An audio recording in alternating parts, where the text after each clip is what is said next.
You ask Tiger to solve. This deals with linear equations with one unknown. The final result is b equals 52. Let's solve it step by step. Move the negative sign from the denominator to the numerator. Group all constants on the right side of the equation.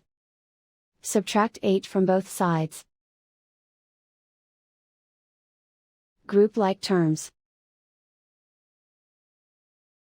Simplify the arithmetic.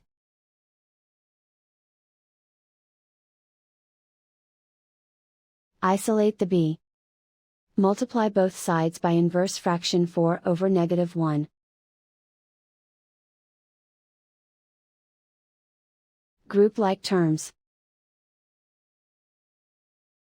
Multiply the coefficients. Simplify the arithmetic.